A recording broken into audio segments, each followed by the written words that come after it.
Good morning, everyone, and welcome to our United We Grow webinar series. My name is Audrey. I'm the marketing manager here at United Way of the Black Hills, and I will be the moderator for this series. I would like to remind everyone that this webinar is being recorded, and so if you miss any of the series, you miss another webinar, they'll be available on our website. You can view those recordings by visiting www.unitedway.black-hills/coronavirus-information. We at United Way of the Black Hills recognize that there's many resources to navigate during this time. And as facilitators and collaborators, we've learned that there is a need for educational resources specifically tailored to nonprofit organizations.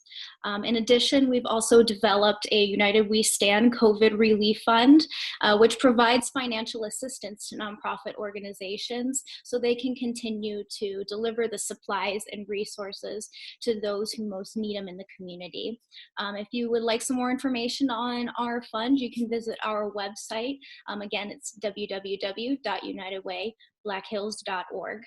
There will be a Q&A session following the presentation. So if you are listening to the Facebook live feed, you can insert your questions, and towards the end, we will address those. And at this time, I would like to introduce our speaker for this webinar, Matthew Klinger. Matt is the owner and operator of TelNetPc in Rapid City. TelNetPc is a computer repair shop that provides computer maintenance, repair, and internet security. Matt has lived in Rapid City since 2004 when he was stationed with the Air Force. Following his tour, he worked at Office Depot, where he discovered his passion for helping people use technology. He began his entrepreneurial journey in 2016, and he is proud of the thousands of local residents, small businesses, and nonprofits that he and his team of 6 have been able to assist. So at this time, I turn it over to you, Matt. Good morning. Thank you so much, Audrey. I appreciate the introduction. And thank you, everybody, for joining us. Cybersecurity is a fun topic for me because I've spent a whole lot of time researching and digging into it and understanding from a network. So I'm hoping today that I'll be able to provide some new relevant, very helpful information for you. I'm hoping that you are a IT administrator or hold that position in your organization. You might be just curious about some of the online threats that are currently in place and decided to join us today. So I do thank you for taking the time, and I hope I can give you some great information. So with that, I'd like to introduce my team here. This is an old store photo. We didn't get a chance to update it before the COVID breakout. But pictured is myself. I'm the owner and operator. Behind my shoulder is Doug Kaufman. Doug is our senior engineer. He's been working on computers, networks, servers, systems for over 45 years, basically from the beginning of technology. There's nothing that he doesn't know. I don't think I've ever seen this gentleman get stumped by anything. I mean, he's had some challenges, but he knows how to do everything. Tage there, directly behind me, is our junior engineer. He's in learning from Doug. And Don there is our admin support. Not pictured, we also have a remote support technician who is Catherine. I have Tim, who is our senior bench tech, and then Lauren is our apprentice. So that is our team. We've been together now over 2 years, and we are continually growing.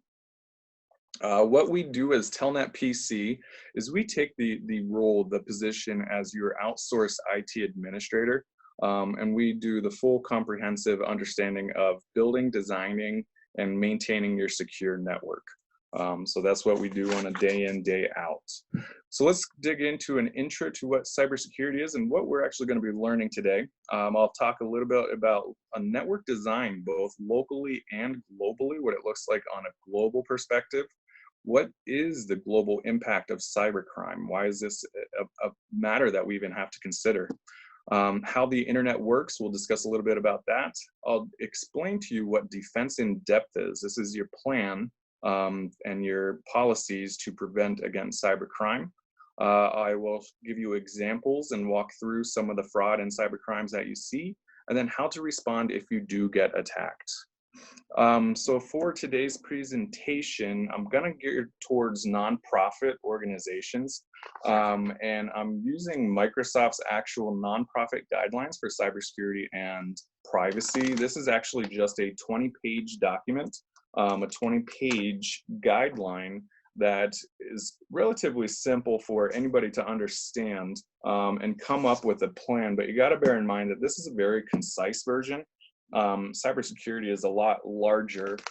For example, here's 5 books that I've read just on the subject of cybersecurity, how to audit an IT network, some of the components of a good security plan, a disaster recovery plan, and those are thousands of pages. So the 20-page nonprofit guidelines are free, available, open source. They are on the internet. If you just Google nonprofit guidelines for cybersecurity and privacy. And why this is important to you, if you're a nonprofit organization, if you're a director, an executive, somebody that might hold an IT position in your organization. And I've just pulled the summary directly from the pamphlet here, and it says nonprofits have a responsibility to their beneficiaries, their staff, and donors to create secure, resilient, and accessible IT platforms in which they conduct their activities. In the United States, there is no comprehensive data protection law, but instead the United States maintains a patchwork of sector-specific laws such as the Health Insurance Portability and Accountability Acts, or HIPAA, the Child's Online Privacy Act, the Electronic Communication Act, and then some different state laws as well. So these recommendations, if you will, and these acts help towards protecting user data, but the United States just doesn't have a good policy right now to prevent against this. We're following suit here slowly, but Europe has what's called the GDPR, or the General Data Protection Regulation, in place, and they do a much more in-depth proactive stance on protecting users and their data. So as a nonprofit, you have a responsibility to protect information that you come in access to. And I want you to think, when you think of what information that you have, any of your patients, your employees, financial records, any business operations or sensitive strategy information, any of that information, if that's on your server, your computer, your network, you have a responsibility to protect that. So let's talk about then what happens if something happens to that information. And this is called a cybercrime. By definition, cybercrime is criminal offenses committed via the internet or other forms of digital technology, such as the use of online social networks to bully, extort, or fraud unsuspecting users. Some examples might be phishing scams, identity theft scams, online harassment and cyberstalking, and data and online account thefts. So that's what, on a big picture, what cybercrime is. It's using the internet to illegally access information on any digital device. So what is the overall economic impact of cybercrime? Why is this something that, as a business owner or organization leader or an IT administrator, do you have to have a plan for to protect against these online criminals that have no other purpose than just to cause mayhem, take your data, do anything else? Well, it's estimated that the actual financial impact to organizations, government, state, private, and public sectors is estimated at $600 billion per year lost to cybercrime. This means the actual loss of data through maybe a data breach. This is the loss of productivity due to a ransomware attack, loss of information, or even network or web page downtime if that network or server got taken down due to an attack. So $50 billion per month is lost by a national, just the United States, national level of cybercrime. And how does this happen? So I want you to understand the internet. This is where we discuss how the internet works. If you look at a picture here, it's kind of a vague description, but the internet is literally, it's what's referred to as today as the Internet of Things. All devices are connected through one internet. And if you look at this picture, you can actually see all the countries, all the continents across the globe, are connected, and these orange lines are actually fiber cables. There's 550 million feet, or sorry, 550 miles of fiber cable that run underneath the ocean to connect all countries together. All our internet servers are all connected. 550 million miles. In comparison, the world's circumference globe is only 26,000 miles, around 26,000 miles, and there's 550,000 miles around the entire globe of cable. So it's quite large, quite in depth. There's also 60 satellites that contribute to the internet data now. SpaceX, a company that's owned by Elon Musk, he's trying to get up to 4,000 satellites to kind of grow and vamp up the internet, get some faster speeds just on a more global perspective. This is a newer technology that's coming into place. So cybercrime is able to happen because all devices, your cell phone and your computers, are all connected to the exact same internet that every other single user is connected to.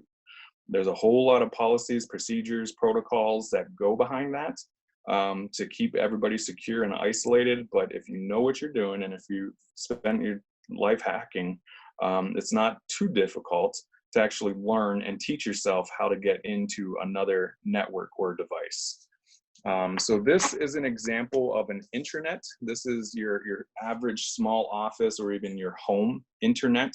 You have an internet connection that comes from your outside connection, goes into your home through the wireless router, and either through wireless or hardwire, it gives the internet then to mobile devices, printers, computers, any other smart device that you would have connected on your network. So it's important from a security standpoint to understand each single one of these devices. We'll get into a little bit more of that here coming up. So the plan, the idea that I want you to have in mind as we go forward with this is to have something called a defense in depth understanding. So how do you make a plan to defend your data against billions? There's 22 billion devices out there. How do you protect your small network, your devices, your sensitive data from this large global threat when you can't see them? You don't have any kind of understanding of who they are. You don't even know if they know who you are. But you got to come up with a plan to protect your information against those type of those threats. So the philosophy in cybersecurity is called defense in depth.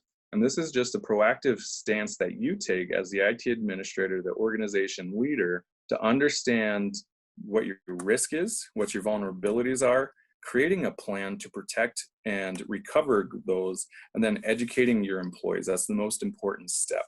So the defense in depth, by definition, is the use of multiple layers of security techniques to help reduce the chance of a successful attack.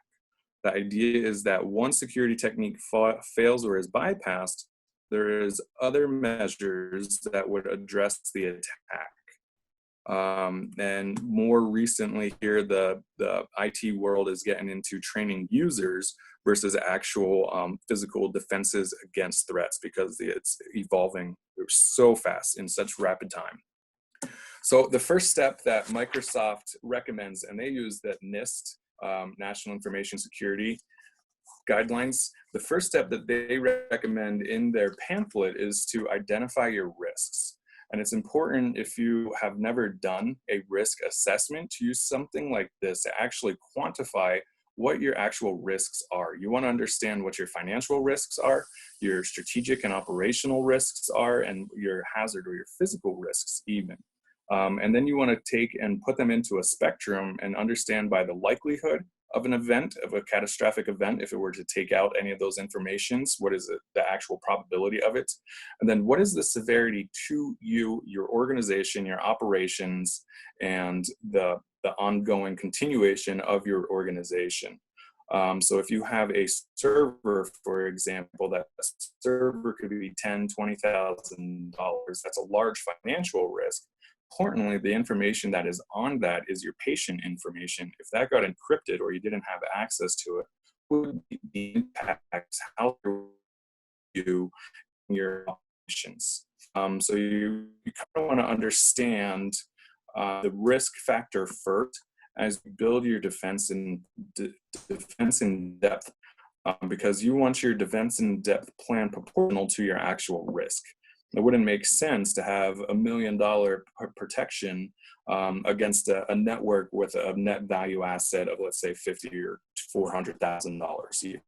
You know, so you want your financial investments into your protection to be leveraged against actual risk. So here's another example of a risk. It's times the vulnerability times the consequence equals the risk. And again, when you think of doing a risk assessment on your network or your home or yourself, understand what your assets are. Again, and these are the financial, these are the cost of replacements and the loss. This should also include fines if you are required to have information that is secured, that is information, and that information were to get lost, you might be susceptible to fines because you're responsible to protect that information. Data, as we say in the IT world, data is worth its weight in Bitcoin, meaning if you have something sensitive and a hacker knows about it, they can take that information and trade it on the black web for Bitcoin, which is the currency for the hackers. And understanding your digital profile, I think, is a huge piece as well. What information is visible to the outside world via the internet? Because once the information is known, they can create a profile against you and then use techniques that we'll cover here in a little bit called social engineering. So once you understand your risks, then you can start creating a plan to prevent against the loss of the information and your users. So how does this information get lost or stolen? Is it just simply by brute force? Is it somebody trying to get into your system? They find your server and then they're able to take your information? It's actually not. The most prevalent way that hackers are able to illegally gain access and hack into networks is through fraud and fear. They use techniques called phishing or spear phishing, and email is the most commonly used tool.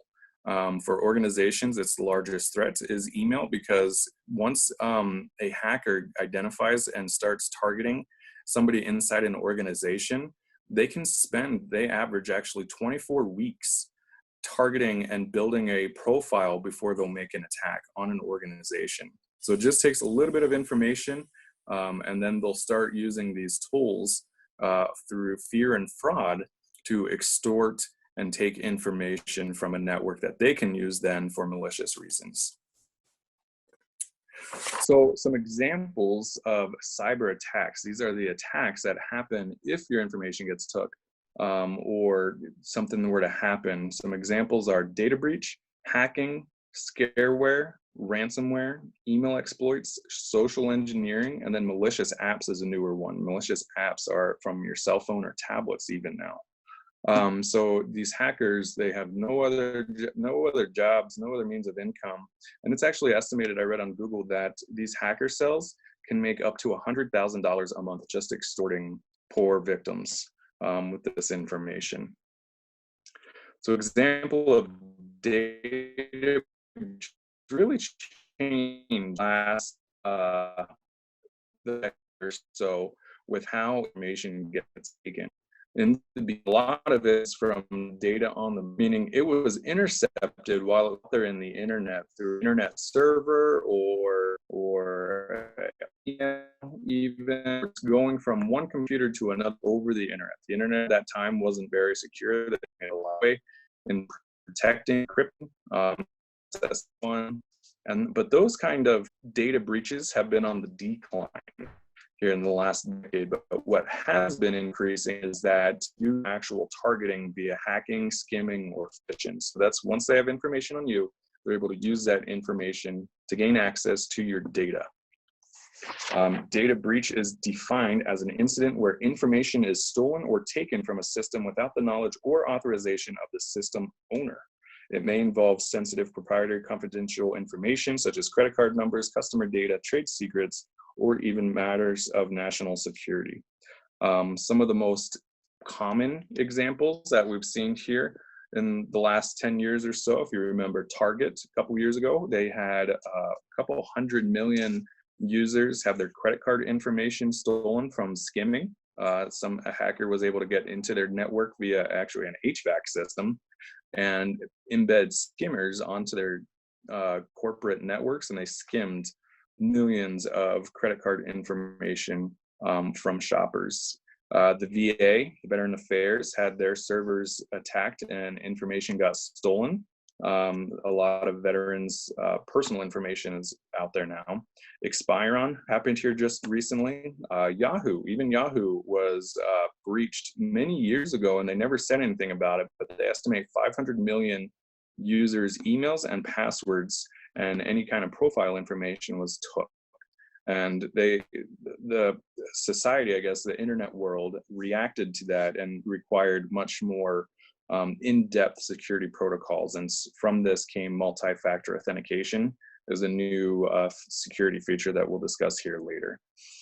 So if you're ever curious, has your info email been compromised? Go to the website haveibeenpwned.com, and that's spelled haveibeenpwned, PWNED.com. You can put in your email address, and it will actually tell you any of the data breaches that your information was a part of. There's been numerous large ones, and it's interesting, but the companies that have these data breaches don't notify you majority of the time. So they're reported just not to you, the user. So you got to go to haveibeenpwned.com and see if your information has ever been taken. Probably the second most common threat for cybercrime that we see is this scareware. This is most common in our residential. Every now and then we'll get a business customer that will call and say, hey, I got this pop-up on my computer. It says I have a virus. It says my system's corrupt. I call this 800 number, and then somebody from India logs into my computer, and now I can't do anything on my computer. So scareware is actually just a pop-up, and it provides a message that scares you into acting in a way that is not safe. And if you call that number, somebody malicious can and probably will get into your computer. They can take your information, get access to any of the accounts or anything that you have saved on your browsers, any of the data. They can embed software on your computer. So it's very important to understand that you won't receive a message like this, not from Microsoft, not from your manufacturer, whether you have an HP computer, Dell, whatever the case is. They won't contact you to let you know your system is infected. If it gets infected, it just gets infected. A good hacker will infect your system without you knowing it. So this just speaks to the philosophy, and it's actually been very effective, sadly, for a lot of people. So scareware is the second most common. Here is an example of email phishing, most common in businesses. You'll receive an email from somebody that you have a relationship with, whether this is your bank or somebody banking with your organization. It might come from a vendor that systems have been hacked, and it will give you a message again to lead you to believe that something has happened and you need to respond. You usually respond by clicking on a link, downloading a file, or calling an 800 number that you don't know where it goes to. So if you click on this one, the link, it shows you in the email, it says one thing, but to the internet, it's actually a different website. They have a method where they can change the text on the link so it looks like something to you, excuse me, but it will take you to a different place on the internet, and that place is infected, and it's very, very scary because they can take a lot of information that way.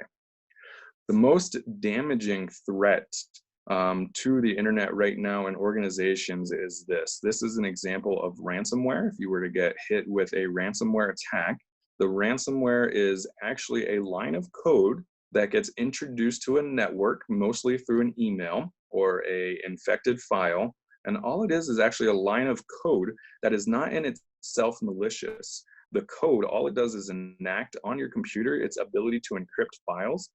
And then it tells the computer to encrypt all of your user files. So your pictures, your PDF, your Word file, your Excel sheets, QuickBooks files, literally any kind of data. There's a long list, 20, 50 different file extensions that it searched for, and then it encrypts, and it will put a 128-digit password on all of your files, and they'll require a ransomware for you to unlock those files.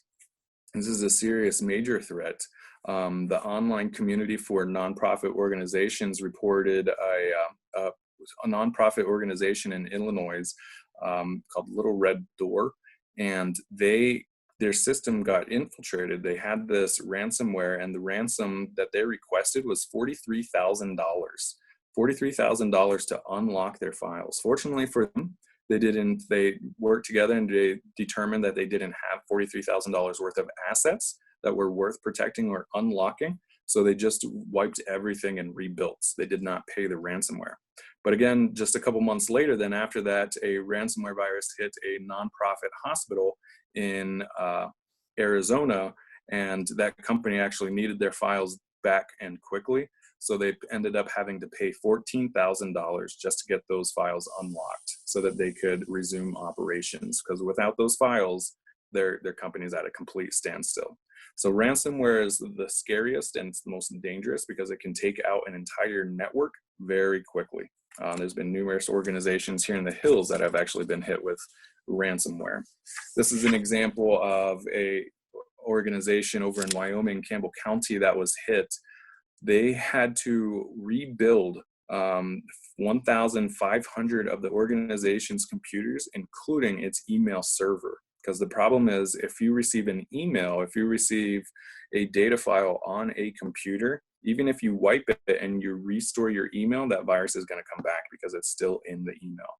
So it takes a whole lot of work. Microsoft estimates it takes 80 weeks to recover from a ransomware attack. That is a long time. That's a long time for your organization to be down without access to the system information. It makes it very, very, very difficult to continue operations while your information is encrypted and you're trying to rebuild that process. So it's sad, but hackers know that a lot of nonprofit organizations don't have the policies in place to protect against these types of threats, and they become easy targets, sadly. So one of the newer threats that we've been seeing more prevalently now actually is on cell phone apps. This is an example of apps, malicious apps that are on the Apple market. This is actually a redirect on a browser. It tells you that your phone is infected, you need to act. Again, so following that same philosophy, it scares you into feeling that your system is corrupt, at danger, and it requests that you do something. So this instance, it's requesting that you download an app to clean your device. And it's actually fake. That app, that malicious app, will get onto your system, have access to all of your information, and then report that back to the host server's cell so that they can have access to your information. It's estimated on the Google market, there's 24,000 bad apps per day that get taken off of the app market. It is a huge threat right now, and Google is trying to work on preventing that. This is a big threat. You got to understand, if you're a nonprofit organization and people have, or you have that policy for people to bring your own device, BYOD. This is a policy. This is a common factor for organizations to run their organizations. And this is something you must consider if you do enact that policy, that employees or beneficiaries or anybody are able to come into your network with their own device. What kind of software is pre-installed on those systems? If you don't have good security on your network and somebody brings their own device that has a virus, it's very possible that that virus could spread to the rest of the devices on that network. So something to consider with this threat is the devices that people are bringing into their organization. Microsoft did a study. They put it here in this in their guidelines. They did a study that I think it was 96% of organizations have a policy against bring your own device, but they said that 96% of people actually or allow their organization to, even though the organization has a policy not to. It's most common that people will get on their devices. So understanding all of these different types of cyber crimes, the reason they're so impactful, the reason it works so well at an expense of $50 billion per month is that human nature is predictable. Social engineering is the use of deception to manipulate individuals into divulging confidential or personal information that they be used for fraudulent purposes. Again, this goes back to fear and fraud. They'll give you a message, they'll give you a pop-up that is intended to scare you and encourages you to act out. Either click on a link, download something, or call something.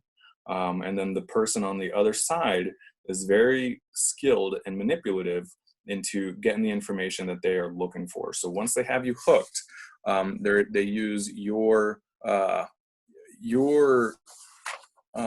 conventions against you.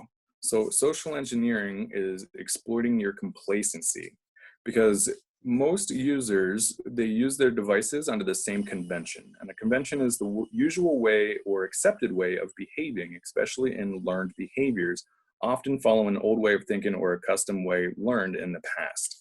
And what's important is this: if you don't think about what you don't think about, and you just create or set up a new device with generic information and you don't change the passwords, more than likely that generic information, that generic password, is available on the internet under actually the model's self-help and the PDF that you can download for that information to fix and work on that device. That information is accessible on the internet. So if your convention is to just set it up, that information is known. Using those defaults, and that's generic passwords and user credentials with standard permissions. So these hackers, and I use that term ambiguously, but a hacker is a person that just uses this technology to exploit you. They probably have a good list and a lot of tools that help them in this process of social engineering. So they're able to use these exploits, understanding all your devices, and then they can leverage those risks against you once they get into your system. Now that everybody is working from home because of this pandemic, we're seeing an increase in cybersecurity in a couple of different ways, or some cybercrime. So there's been a couple of fake charities that have gone around, and these are because it's so simple to just jump on that website where you can donate money. You can get on Facebook, create an organization, and if you don't, I guess, question and verify everything about it, you could be susceptible because they just look so real. Fake mobile apps, again, is a new one. VPNs, virtual private networks, I'll discuss those here in a little bit, but those are, again, there's been a couple of phony ones that have been around, and then just an overall increase in phishing emails as employees are working from home. They don't have as consistent communication with their organization. They're kind of outside the boundaries of their IT security. This is where now they're becoming a bigger threat, as their devices are on a home network that may have sensitive information. Virtual meetings, this was in the news here a week or two ago, as virtual bombings, as people, or Zoom, the way Zoom works is you have a generic ID, and people were guessing IDs and just jumping onto Zoom meetings and then sharing explicit content, just making a mess of the system. So these hackers, they found a vulnerability and then they exploited it. So Zoom has come back now, and they make it a standard for Zooms to have passwords so that you can't just jump onto any meeting. So in response, they found the vulnerability and then they patched it. So how do you protect yourself? So this is leading into the more important side of this, because there's just tons and tons of this information, tons of these threats that are available out there. You don't know, just because you use an iPad or a computer, what you're actually potentially exposed to. So how do you just come up with a generic security policy to protect yourself?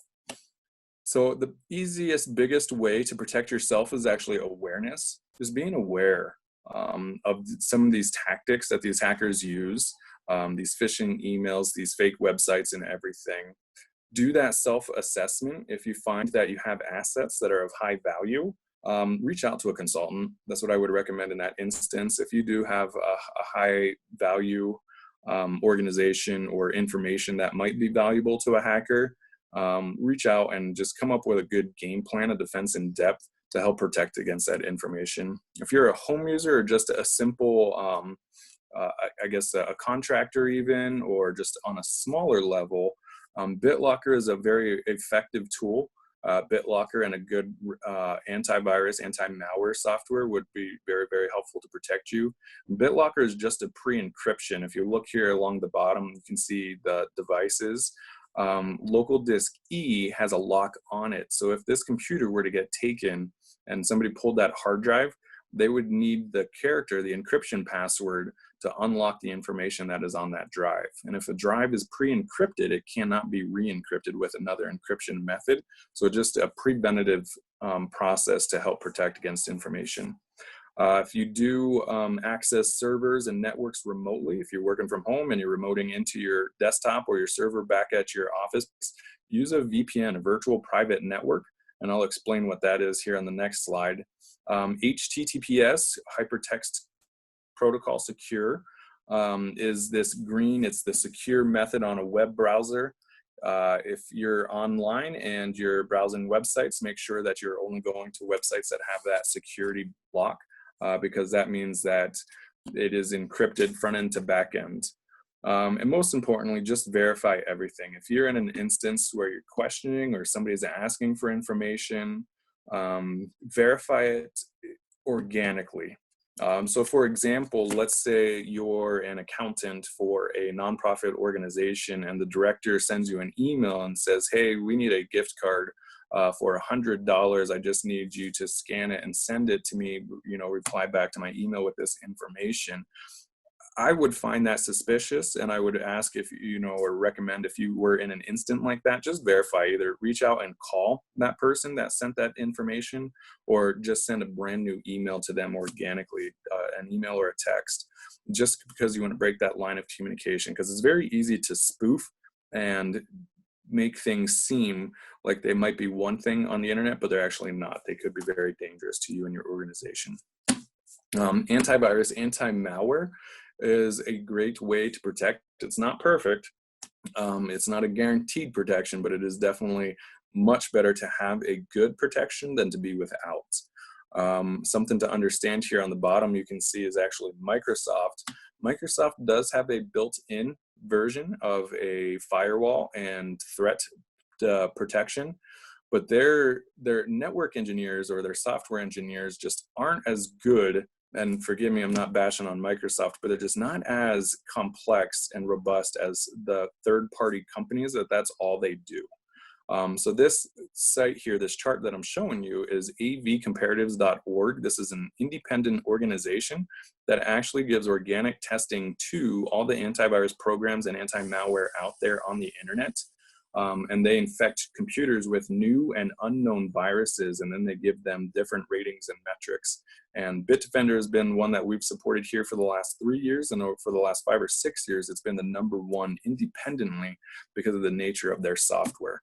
They're very amazing. It's a cloud-based, it's very fast and lightweight on its protection scheme. So how do you protect your business? Let's say you're that IT administrator. You got to come up with the control policies. You got to come up with that defense in depth philosophy for your system. You want to define the control policies that are going to limit users and the data that data that they have access to. Your policies want to include good password protocols, so make sure that they have to have complex passwords. And you, as the IT administrator, we recommend this just for the IT administrator, ensure that you retain passwords and user accounts for your employees or people that have access to sensitive information. If something were to happen to that employee or person, that volunteer, and they are no longer with the organization, you should be in a position that you can take over control again of that information that that person had access to. Firewalls are both physical and a physical device and software that gets installed on computers and networks. Firewalls are very comprehensive. They monitor the traffic coming in and out of a network.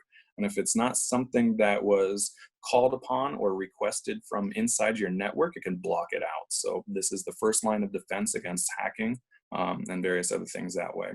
Virtual devices, virtual servers, virtual desktops is a little bit more complex in understanding, but they are an amazing way to actually build a system, design a network that is almost fail-proof. By virtually designing your desktops, they mean it's actually stored on one device that you heavily secure, and then people access this from virtual devices or their other devices. So having those in place and having a good disaster recovery plan, knowing if, or thinking about if something were to happen to that information, how would you get that back? So this is a more in-depth look at a virtual private network, a VPN. This is been more common, I think, in the news and information as people have been working from home the cybersecurity and the IT administrators are recommending the use of VPNs. And this is a software and combination of hardware that you put on your computer or your home network, and then it allows you to create a secure connection, a tunnel, if you will, from your computer to the host server, wherever you're trying to go. To the outside internet, it's all encrypted and basically invisible. Whereas if you're just on your home computer on a standard router and you go to Facebook, for example, anywhere along that line of communication, those devices, the internet servers, those devices could be hacked or compromised, and that information can actually be intercepted and reviewed if they know what they're doing, and they can see where it's coming from and where it's trying to go along, with your sensitive information. So using a VPN, that's a software or a hardware or a combination of the both. It's a method of providing a secure connection between 2 points over the public infrastructure. So it creates an invisible tunnel, if you will. So if you have more questions with that, please ask. It is definitely the safest way to protect you, your information on the global internet. So let's talk about now recovery. If you were to come up with this defense in-depth plan, you want to have your plan to recover if something were to happen. The first thing you want to do is stop the spread and stop everything until you can find the source of that virus. Whose email did it come in through? Whose workstation is it sitting on? What access do they have? Unplug that computer. If you were to find a computer and email, unplug it. Keep the virus from spreading. Secure your passwords and accounts. Do a review of what information that user had access to, and then change those passwords from another workstation, just to be safe. Do a loss analysis, determine what information was actually compromised, and who you need to notify with that. Replace old with new. So if it was an older computer, we would recommend replacing it, because older computers might be a risk because their old hardware isn't supported anymore. They're not receiving security updates. So that might be a good preventative maintenance, and then also recovery if something were to happen. Just look at the age of the devices that you're using on your network. Verify you have clean backups. We only have one rule as an IT administrator, and that is backup, backup, backup.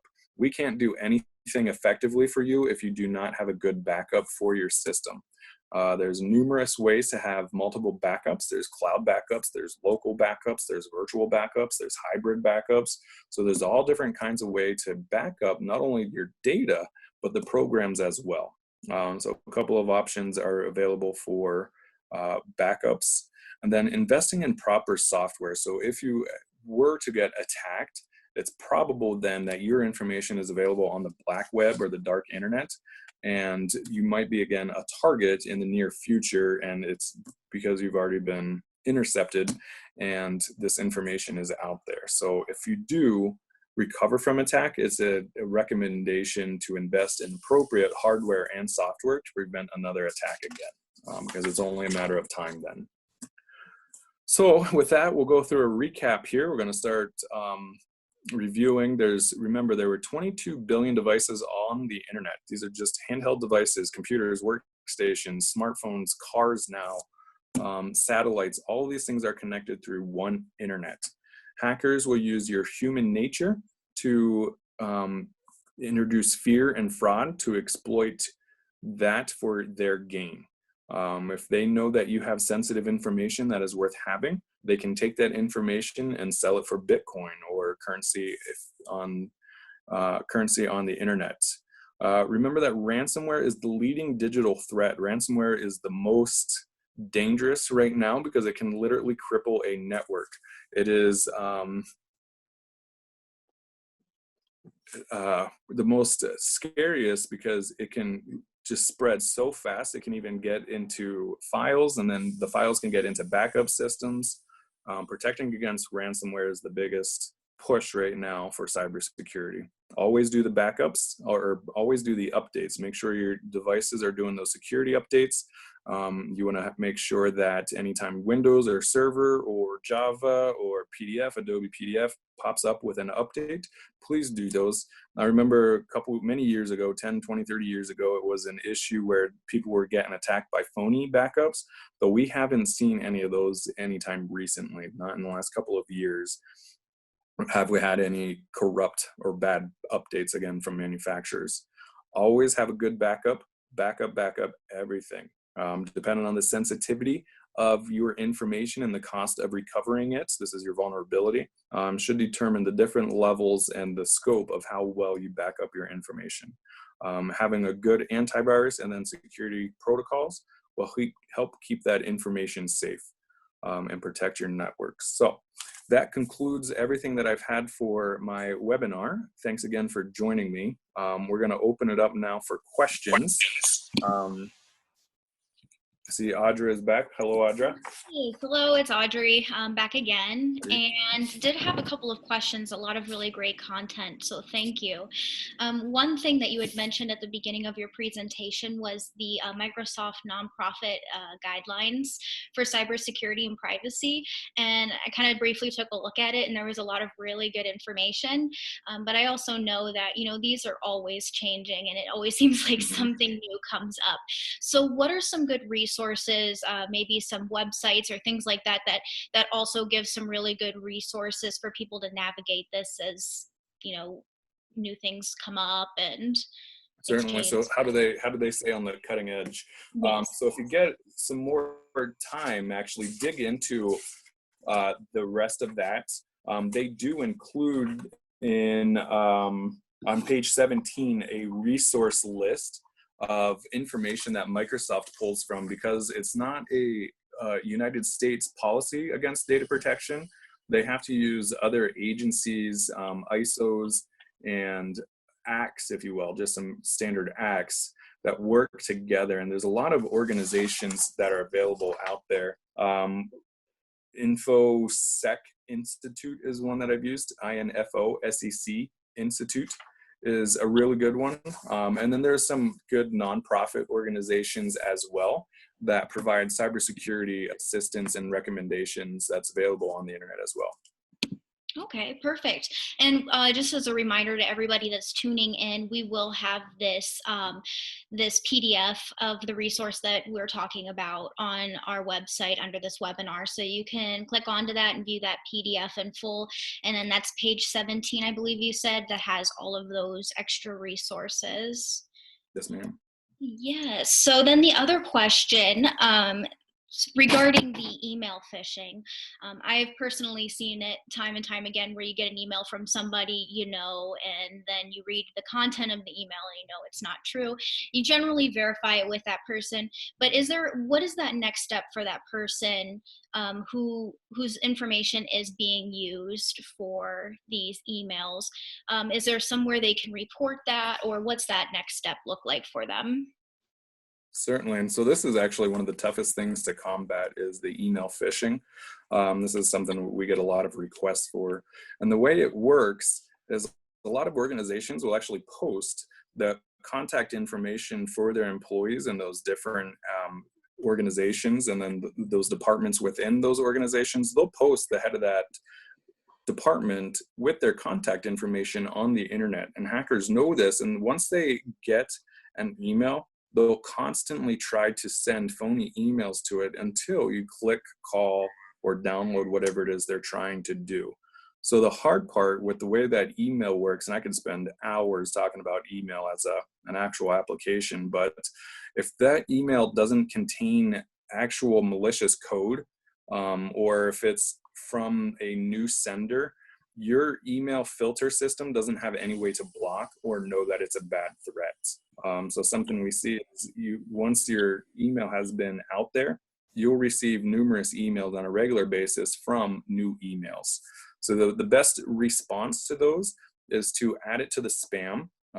So adding it to your spam or your junk list actually sends the international database, there's a spam folder for malicious emails, and it will tell the rest of the globe basically that that email is being used for spam purposes until it gets resolved and blocked off of the internet. The most important thing as a user, just delete the email. If you don't know who it's from, or verify that the from is from an address that you know, and then, because that's not even always the case, it could actually show you the email from who they want it to appear that it's from, but it could be malicious.